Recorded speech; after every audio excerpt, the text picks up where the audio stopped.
ఈరోజు ఇంట్లోనే చీర కొచ్చులు అల్లుకోవడం ఎలానో నేను ఈజీ వేలో చూపిస్తాను. ఇలా ఫస్ట్ దారం తీసుకొని ఒక చెక్క దాని చుట్టూ చుడుతూ ఉండాలి. ఇలా మనము సాఫ్గా ఒక 150 లైన్స్ 150 దారాలు వచ్చేంత వరకు చుడుతూనే ఉండాలి.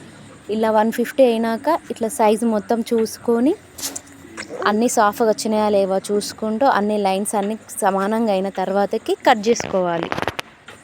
దీనికోసం మనము సిల్క్ థ్రెడ్ యూజ్ చేస్తాము. ఈ సిల్క్ థ్రెడ్ ఇంత లేదు, జస్ట్ 20 రూపీస్లో మనకి కంగనహల్ షాప్స్లలో దొరుకుద్ది. ఇది ఇలా 150 160 అలా లైన్స్ అయిన తర్వాత ఆ పోగులని ఇలా కత్తెరతో కట్ చేసుకోవాలి. కట్ చేసుకొని మొత్తం ఇలా సాఫ్గా అనుకొని ఎటు దారాలన్నీ విడిపోకుండా ఇలా ఒక దగ్గర ముడి వేసుకోవాలి. తర్వాత ఇలా నేను చూపించిన విధంగా దారాలన్నీ చూసుకొని ఒక 2 ఇంచెస్ అట్లా జత చేసుకొని దాన్ని ఇలా మలుచుకుంటూ సమానంగా అనుకొని మన రీల్ దారం ఉంటుంది కదా, స్టిచ్చింగ్ దారం, దానితోటి దాన్ని చుట్టుకోవాలి. చుట్టుకొని ఆ దారంతోనే దీనికి ముడి వేసుకోవాలి. ముడి వేసుకొని ఒక లైన్ కూర్చోవచ్చేలాగా చూసుకోవాలి. చూడండి, ఇలా నేను రౌండ్గా చుట్టినట్టు చుట్టుకోవాలి. వీడియోలో చూపిస్తున్న విధంగా చూస్తూ దారాలు చుట్టుకోవాలి.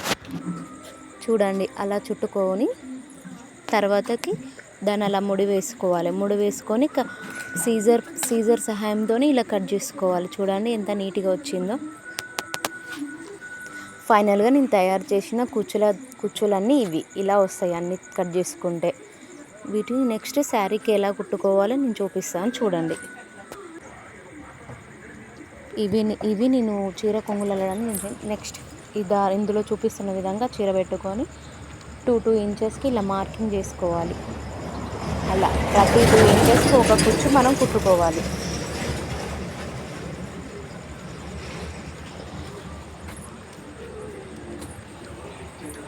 నెక్స్ట్ ఇలా దారాన్ని తీసుకొని దానికి కుట్టుకొని ఇలా ఒక 4 వరుసలు దారం తీసుకొని సూదితోని ఇలా కుట్టుకొని దానికి రెండు వరుసలు తీసుకొని ఇట్లా కుట్టు వేసుకొని తర్వాత కింద పూసలు ఉన్నాయి కదా, ఆ పూసలు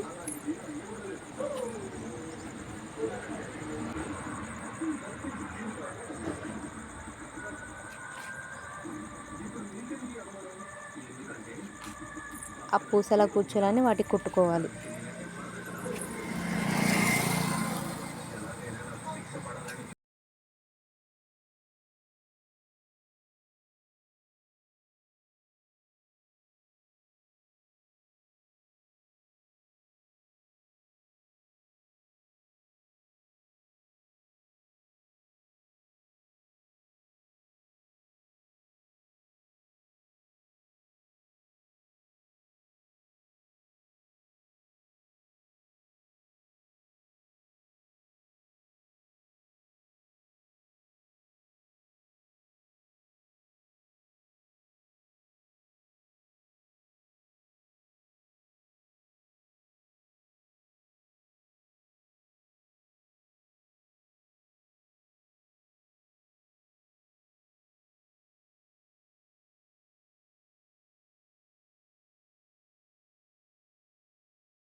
ఇలా చీరకి థ్రెడ్స్ అన్నీ కుట్టుకొని ఇలా ముడి వేసుకోవాలి. ముడి వేసుకొని అవుట్లుక్ ఇలా వస్తుంది. చూడండి, ఫైనల్గా నేను కుట్టిన చీర కొంగులు ఇవి. చూడండి ఎంత సింపుల్, ఎంత ఈజీగా ఉన్నాయో.